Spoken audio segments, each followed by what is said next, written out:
आनन्दं परमसुखदं केवलं ज्ञानमूर्तिं द्वन्द्वातीतं गगनसदृशं तत्त्वमस्यादिलक्ष्यम् एकं नित्यं विमलमचलं सर्वधी साक्षिभूतं भावातीतं त्रिगुणरहितं सद्गुरुं तं नमामि।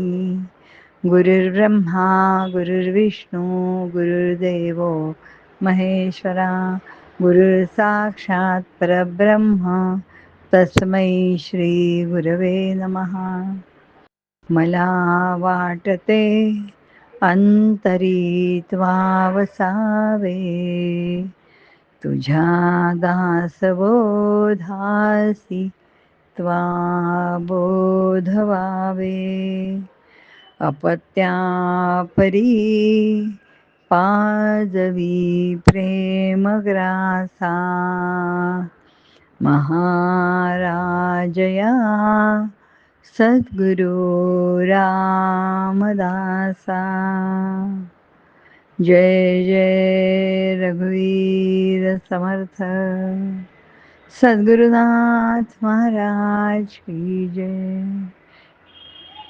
आपल्या सर्वांच्या हृदयातील आत्मारामाला वंदन करून आज दशक पहिला समास तिसरा शारदा स्तवन हे समर्थांच्या कृपेने जाणून घेऊया।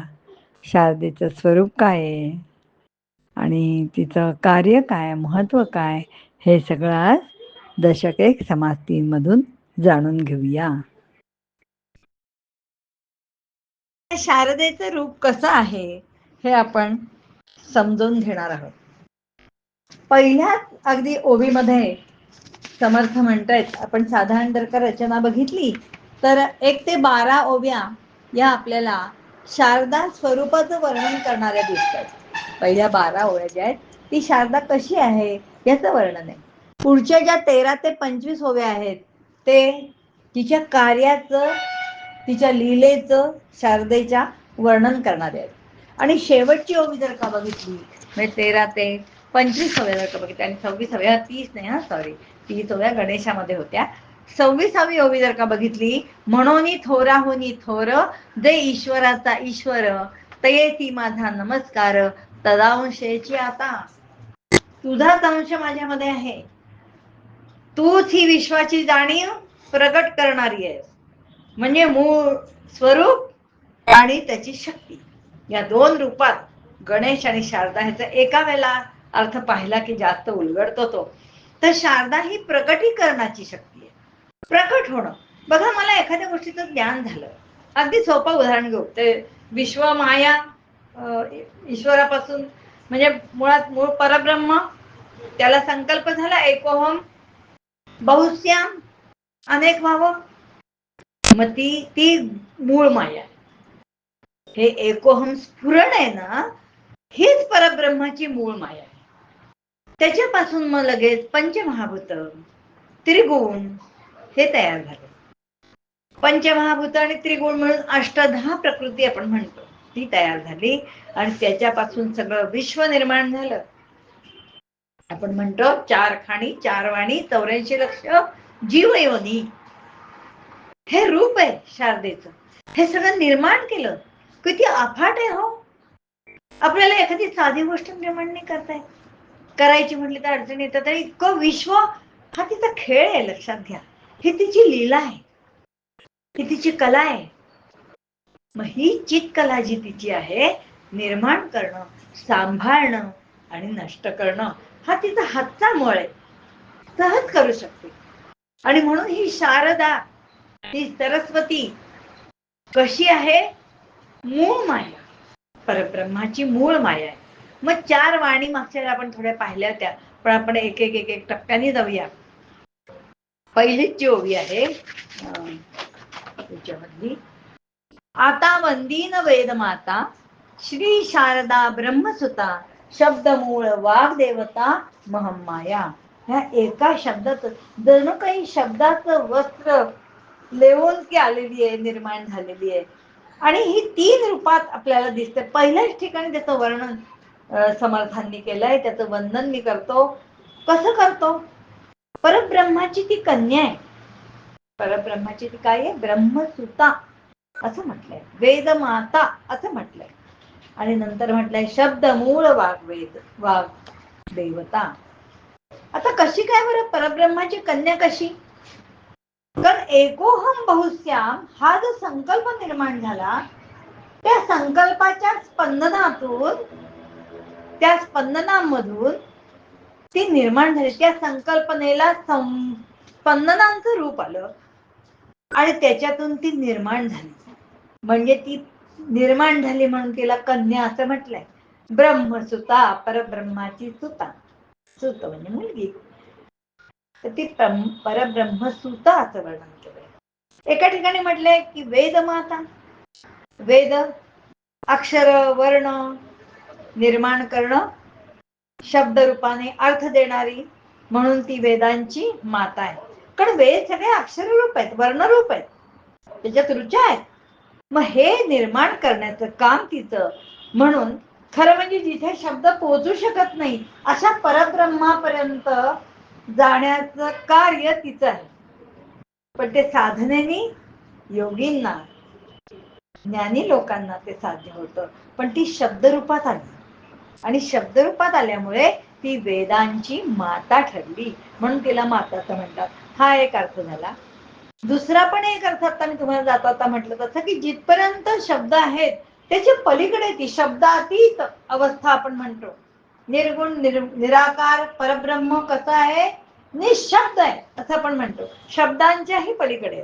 मग असं शब्दांच्या पलीकडे घेऊन जाण्याचं काम तिच्या साह्याने केलं जातं, म्हणून ती माता आहे. आपण बालक आहोत आणि ती माता आपल्याला घेऊन चालते. किंवा ते परब्रह्म हे मूळ आहे आणि त्याची माता ही कोण आहे?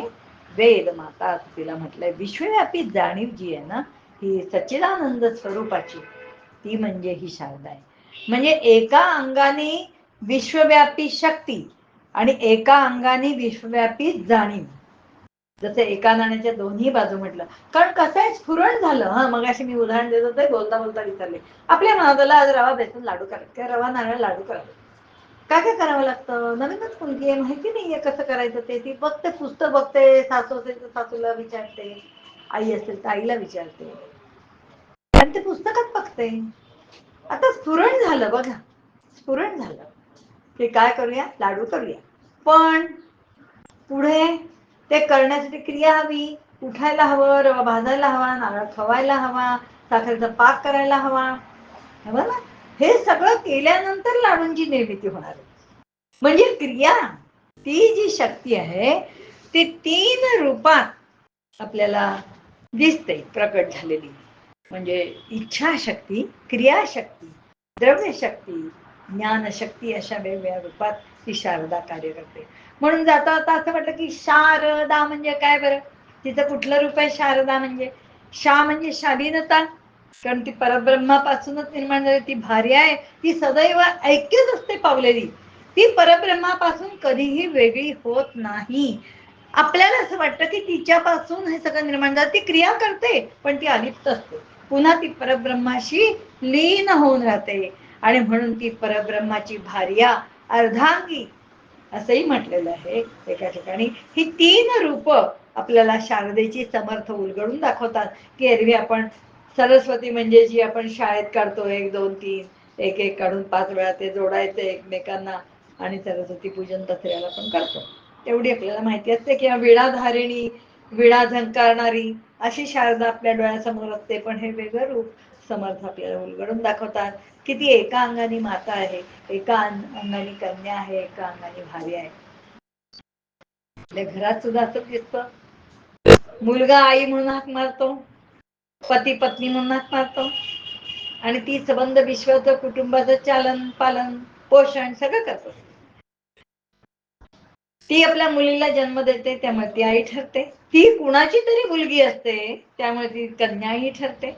अशीच ही शारदा दुसऱ्याच ओवीमध्ये जे म्हटलेलं, म्हणजे पहिली ओवी आपल्या लक्षात आली असते, ती फार महत्वाची आहे आणि थोडी वेगळी आहे, म्हणून थोडी स्पष्ट केली. तिथे लावण्य जे वर्णन केलंय ना, की कशी आहे, कशी वेगवेगळ्या प्रकारे शोभून दिसते, कशी प्रभा आहे परब्रह्माची सूर्याच्या रूपाने, ते थोडं सोपं आहे. पण हे 3 अक्षर जी आहेत, आता वंदीन वेदमाता, श्री शारदा ब्रह्मसुता, शब्द मूळ वाग देवता महमाया. महमाया आणि मूळ माया एकच. महमाया तिला म्हटलंय समर्थांनी, म्हणजेच मूळ माया. दुसऱ्या ओळीमध्ये ते म्हणतात, जे उठती शब्दांकुर वदे वैखरी अपार, जे शब्दांचे अभ्यंतर उकलून दावी. केळ सोडल्याशिवाय आतला गाभा कळत नाही, नारळ फोडल्याशिवाय आतलं खोबरं मिळत नाही. शब्दांचे अंतर उकलून दावी, समजणं आणि ते व्यक्त करणं. समजण्याची जी मूळ जाणीव आहे, तिथे तो गणेश आहे, मूळ आपल्या मूलाधार चक्राच्या इथे.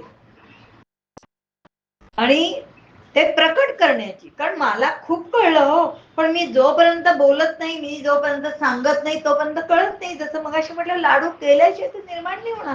कळलं मला लाडू असायचे करायचे, करायला हवेत ना, त्याच्याशिवाय कसे तयार होते. तसं या दुसऱ्या ओळीमध्ये फार अर्थ छान सांगितले. उठती शब्दांकुर, शब्दांचे अंकुर, वदे वैखरी अपार, इथे अप्रत्यक्षरित्या 4 वाणींचा उच्चार केलेला आहे.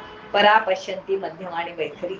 आपण मागच्या वेळेला म्हटलं होतं की पुढच्या वेळेला थोडंसं जास्त स्पष्ट करीन, तर आज ते सांगते की नाभीजवळ स्फुरण आहे. मग त्याला वेळ थोडा संपत आला आणि म्हणून आवर्त घेतलं थोडं मी, की नाभीच्या जवळ जे स्फुरण होतं. आता याचं छान उदाहरण द्यायचं झालं तर अगदी गर्भवती स्त्रीची पहिल्यांदा अगदी ज्याला सोनोग्राफी करतात, आपल्या वेळेला नव्हतं पण आता हल्ली करतात माहिती, त्याला नुसता असा book book book book book book book book असा आवाज येतो. पहा, हे स्फुरण आहे, हे स्फुरण आहे. मी आहे, मी आहे, मी आहे, आहे आहे आहे. पण आहे सगळीकडे आहे, ते परब्रह्माच आहे. आणि म्हणून ही परावाणी जी आहे नाभीच्या जवळ, हे नुसतं स्फुरण आहे. मग ते दोन्ही अंगाने आपण बघूया. एका अंगाने बघूया विश्वामधलं आणि एका अंगाने बघूया आपल्यामधलं. विश्वामधलं कसं, एकोहम, परब्रह्माचं स्फुरण पहिलं, एकोहम. नाभीच्या पलीकडचं, नाभीच्या तिथलं स्फुरण एकोहम, मी एकटाच आहे, कर्मच नाहीये, अनेक व्हावं, बहुश्याम पश्यंती. परा म्हणजे नाभीच्या जवळच नुसतं स्फुरण रूप, पश्यंती म्हणजे हृदयाजवळ शब्द काय उच्चारावा याचा विचार करणं, हे स्थान आहे पश्यंतीचं. हृदयाच्या जवळ पश्यंती, तीच वाणी, तीच वाणी 4 विभागात विभागलेली आहे. एकच काम आपण 4 विभागात करतो का नाही. तू भाजीचं निवड, तू डेख काढ, तू चिरून दे, तू धुवून दे, मी टाकते, झाली भाजी. तर ही एकच वाणी 4 अंगांनी नटलेली आहे. परा, पश्यंती, मध्यम आणि वैखरी. परा हे नाभीजवळच केवळ स्फुरण रूप, जसं मगाशी म्हटलं book book book book book असं जे सारखं स्फुरण रूप होतं, ते काय आहे, नाभीजवळचं परास्थान आहे. पश्यंती, हृदयाजवळ विचार होतो, विचार, विचार स्वरूप आहे. आता इथे विश्वाचा विचार केला तर बहुश्याम हा विचार आहे. आपल्या दृष्टीने विचार केला तर नाभीजवळ स्फुरण आलं, लाडू करावेत, लाडू हे स्फुरण आहे. आता विचार सुरू झाला, काय करायला पाहिजे. आपल्याला येत आहे का, मग करायला घ्यायला पाहिजे. नाही येत आहे का, पुस्तक बघायला पाहिजे. अन्नपूर्णा बघ, रचना बघ, सासूला विचार, आईला विचार, विचार सुरू झाला.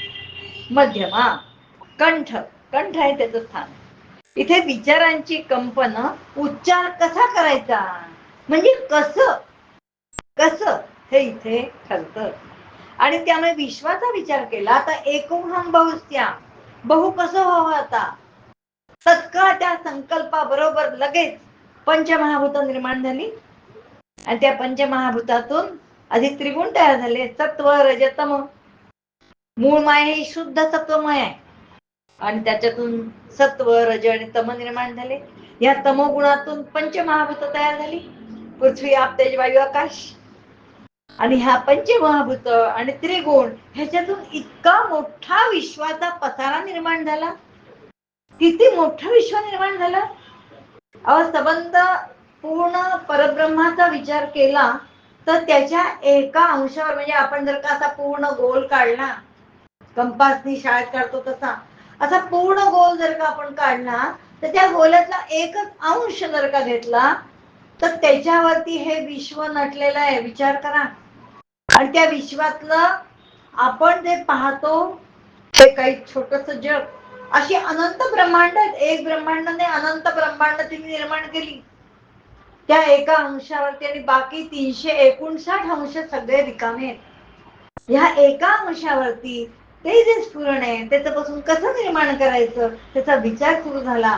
आणि मग 4 खाणी 4 वाणी 84 लक्ष जीव योनी, 4 वाणी परा पश्यंती मध्यमाने वैखरी. वैखरी म्हणजे प्रकटीकरण. आता मगाशी आधी विचार झाला, मग त्याचे स्पंदन कसं ते ठरलं, आणि मग प्रत्यक्ष वैखरीतून शब्द निर्माण झाला.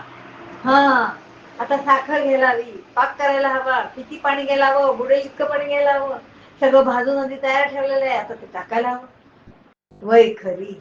प्रत्यक्षात आता करताना बोलायला पाहिजे असं नाही, पण तो विचार प्रगट झाला. तसं विश्वामध्ये प्रगट झालं. 4 वाणी 4 खाणी कुठल्या? अंडज, स्वेदज, जारज, उद्बीज, या 4 वाणी आपली 4 खाणी. अंडज म्हणजे अंड्यापासून निर्माण झालं. स्वेदज म्हणजे स्वेदापासून घाम. उवा आहेत, किसवा आहेत, हे घामापासून. काही प्राणी येतो कितीतरी आहेत, आणि या आपल्या एका सूर्यमालेतल्या एका पृथ्वीवरचा आहे. अशा अनंत सूर्यमाला आहेत. हे एक ब्रह्मांड, अशी अनंत ब्रह्मांड ती निर्माण केली, आणि बाकी सगळं शिल्लक आहे. काय अफाट आहे. कुठे आमचा अहंकार? आम्हाला वाटतं आम्हाला काय येत, आम्ही किती निर्माण करतो, आम्ही सगळं करतो. काही करत नाही. त्या मूळ मायेच्या त्या शारदेचं जर का कर्तृत्व बघितलं, त्यामुळे ती कर्तृत्ववान आहे, ती शक्तिवान आहे, ती बुद्धीची देवता आहे. जशी गणेश बुद्धीची देवता तशी ती प्रकट करणारी आहे. आणि त्यामुळे ती प्रकट करण्याचं सामर्थ्य क्रिया द्रव्य ज्ञान इच्छा या वेगवेगळ्या माध्यमातून ती करत असते. जारज म्हणजे गर्भातून निर्माण होणारे, जसे सस्तन प्राणी आपण म्हणतो ते जारज. आणि उद्बीज म्हणजे बी पासून निर्माण होणे. अखंड संबंध ब्रह्मांडात एवढी व्यवस्था लावून दिली आहे, इतकी विविधता निर्माण केली आहे, इतकी माणसं आहेत हो, सगळ्यांना तेच अवयव आहेत, पण कोणी कोणासारखं दिसत नाही. प्रत्येकाचा आवाज वेगळा, प्रत्येकाची म्हणजे बाह्यांग सुद्धा, अंतरंग तर सोडून द्या, बुद्धी मन चित्त अहंकार सगळं वेगळंच, पण बाह्य स्वरूप सुद्धा सारखं नाही. गुलाबाच्या एका झाडाला येणारी सगळी फुलं सारखी नाहीत. काय सांगावं? त्या सगळ्या विविधतेची काय आहे? ती महामाया, ती शारदा तिथं आहे. गीतेमध्ये भगवान श्रीकृष्ण म्हणतात की आत्मशक्ती किंवा आत्ममाया म्हणजे माझी आत्मशक्ती आहे. ज्ञानेश्वर महाराज म्हणतात विश्वमोहिनी आहे. शारदेला काय नाव देतात? ते विश्वमोहिनी नाव देतात. तर ही शिवशक्ती, गणेश शारदा, ईश्वर माया, हे काय समजलं असेल आपल्याला आतापर्यंत की हे एका नाण्याच्या 2 बाजू आहेत, त्याच्याशिवाय नाणं पूर्ण होत नाही. ते परिपूर्ण आहे घरात, आपल्यात सुद्धा, व्यवहारात सुद्धा. पती पत्नी जर का अनुरूप असतील तर ते चाक कसं जोरात धावतं रथाचं प्रपंचाच्या, आणि ते अनुकूल असायला हवं. आणि म्हणून ही 10व्या ओळीमध्ये म्हटलेलं आहे. अजून मधल्या जरा मी वेळेच्या अभावी सगळ्या काही सांगत नाही, कारण वेळ खूप कमी आहे. तसा वर्णन जे आहे ते तुम्हाला मोक्ष श्रिया अलंकृत अशी जी आहे लावण्य रूपाची शोभा, मोक्षश्रिया महामंगळा जे 17वी जीवन कळा, ते सत्वळेला सुशीतळा लावण्य खाणी. 17वी कळा काय? 17वी कळा हा शब्द खूप ठिकाणी अध्यात्म ग्रंथामध्ये येतो. तर ही 17वी कळा म्हणजे ती शारदा आहे, हे लक्षात घ्या. तिची कृपा झाली ना की काही कठीणच नाही, सोपं आहे सगळं. कारण म्हणजे तिची कृपा होण्यासाठी तिचा हात धरून ती काय आहे आधी हे समजलं पाहिजे. कशी आहे ती? मोक्षश्रिया महामंगळ. 16 कला कोणत्या? आधी पंच ज्ञानेंद्रिय, पंच कर्मेंद्रिय, पंच प्राण 5 कर्मेंद्रिय माहिती आहेत आपल्याला सगळ्या, हात पाय सगळी कर्म ज्याच्या साहाय्याने आपण करतो ती सगळी कर्मेंद्रिय. ज्ञानेंद्रिय माहिती आहेत, डोळे, कान, जिव्हा, त्वचा, या सगळ्या पंचकर्मेंद्रियांनी, पंच ज्ञानेंद्रिय, पंच प्राण, व्यान, अपान, उदान, समान, हे पंच प्राण सगळे. अजून एक राहिला, प्राण, अपान, उदान, समान आणि व्यान, हे 5 वायू, पंचप्राण, हे हे सगळे 15 झाले. 16वं आपलं मन. या 16 गोष्टींनी संबंध विश्वाचा व्यवहार तुमचा आमचा सगळ्यांचा चालतो. पण ती जाणीव आपल्याला, ती जाणीव, माझ्यामध्ये ती शक्ती आहे, त्या शक्तीच्या माध्यमातून मी हे करते, ही जाणीव तिच्या कृपेशिवाय होत नाही. मग तिची कृपा व्हायला हवी असेल तर आपल्याला साधना करायला हवी, तिची कृपा संपादन करायला हवी. ती परब्रह्माशी ऐक्य पावते, ती जशी परब्रह्माशी ऐक्य पावते तशी आपल्यालाही घेऊन जाते. आणि ती शारदा आपल्याला ह्या मायेच्या मध्ये गुरफटते सुद्धा. त्यामुळे आपण इकडे जायचं का इकडे जायचं हा विचार आपण करायचा. आपल्याला जर का आपलं आत्मस्वरूप समजून घ्यायला हवं असेल तर आपण त्या मूळ मायेचं, त्या शारदेचं आभार मानले पाहिजे, तिची कृपा संपादन केली पाहिजे. मुख्य म्हणजे भक्ती, भाव, भजन, स्तवन, हे सगळं तिचंच रूप आहे. म्हणजे तिच्या शब्दांनी आपण तिचं स्तवन करत असतो. काय देतो हो आपण देवाला, खरं सांगा. कधी कधी इतकं वाईट वाटतं की काय द्यायचं त्याला, त्याचंच पाणी, त्याचंच नैवेद्य, त्याचंच अन्न, तेरा तुझको अर्पण, असंच म्हणावं असं वाटतं. आणि त्यामुळे त्या शारदेचं जे जे काही आहे ना, तेच आपण तिला व्यक्त करत असतो. तुझे शब्द, त्यानेच आम्ही भजन करतो. तुझे सूर, त्यानेच आम्ही तुझं स्तवन करतो, स्तोत्र म्हणतो, भजन करतो आणि तुझी कृपा संपादन करतो. तर उत्पत्ती, स्थिती आणि लय करणं हा तिचा अगदी हट्टामुळे. बघा, जीवनात सुद्धा आपण एखादं साधं झाड लावतो, ते बी नष्ट झाल्याशिवाय झाड तयार होत नाही. बी नष्ट होतं तेव्हा झाड निर्माण होतं. झाडाला फळं फुलं बहरतात, फळं आल्यानंतर त्याच्यात पुन्हा बीज असतं, पुन्हा ते बीज ज्या वेळेला झाड नष्ट होतं किंवा फळ नष्ट होतं, बीज नष्ट होतं, तेव्हा उत्पत्ती होते पुन्हा. म्हणजे उत्पत्ती लय, उत्पत्ती स्थिती आणि लय, ब्रह्मा विष्णू आणि महेश एक प्रकारे हे कार्य अखंड चालू आहे. आणि कुठला लय करायचा, कधी करायचा, कसं आहे, विद्येचं रूपांतर अविद्येत झालं की विनाशाला सुरुवात होते. आणि विनाश हाही आवश्यकच नाही. आपण जर का समजा कल्पना करा, अहो 100-150 वर्ष माणसं जगतात, तर अशी अवस्था होते की आता कधी कधी खरंच अशी अवस्था असते की त्यांना काही समजत नाही. करणारा माणूस थकून जातो आणि असं वाटतं आता कधी यांची सुटका होते. मग आपण अखंड राहिलो असतो 1000-15,000 वर्ष, तर काय या पृथ्वी तलावरती अवस्था झाली असती हो. काही जुनी माणसं जातात, नवीन बालक जन्म घेतात, हे अव्याहत, नवीन झाड तुटतात, फळं पडतात, बिया रुजतात, पुन्हा नव्याने नवीन झाड निर्माण होतं. आणि ह्या अशा अफाट विविधतेमध्ये ही शारदा कशी दडलेली आहे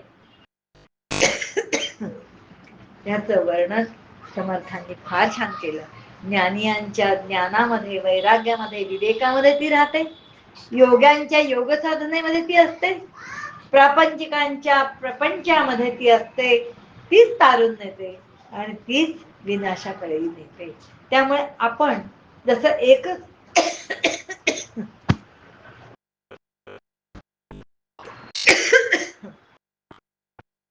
पळी असते ना, ती आपण श्रीखंडातही घालतो आणि पिठल्यातही घालतो. तसं म्हणावं तर रंग सारखाच असतो. पळीला काय कळतंय हो, तुम्ही श्रीखंडात घाला नाही तर पिठल्यात घाला, तिला सहज सुचत नाही आपण पिठल्यात घालायची का श्रीखंडात घालायची. ती शारदा आपल्या जवळ आहे, ती जाणीव आपल्या जवळ आहे, ती शक्ती आपल्या जवळ आहे. तिचा वापर कसा करायचा, सुरी हातात दिली तर त्याने फळ कापायचं का मान कापायची हे आपल्या हातात आहे. सुरीचा दोष नाही त्याच्यात. त्यामुळे शारदा ही उत्तमच आहे, ती शुद्ध सत्व गुणीच आहे. आपण तिथपर्यंत पोहोचायला हवा असेल तर तिची कृपा आपण संपादन केली पाहिजे. आणि म्हणून शा म्हणजे शालीनता, परब्रह्माची भार्या अर्धांगिनी, ती त्याच्याशी लीनच असते. र म्हणजे रमणीयता, विश्वात जे सौंदर्य आहे ना, जी रमणीयता आहे, जे आनंद आहे, ते सगळं तिचं रूप आहे. आणि शेवटचं दा म्हणजे दाहकता, ती दाहकता पण आहे तिच्याकडे, नष्ट करण्याचं सामर्थ्य पण आहे. आणि म्हणून शारदाचा अर्थ असा लागला, शा म्हणजे शालीनता, र म्हणजे रमणीयता, रमणीय जे जे सुंदर आहे ते, आणि दाहकता पण तिच्याकडे आहे.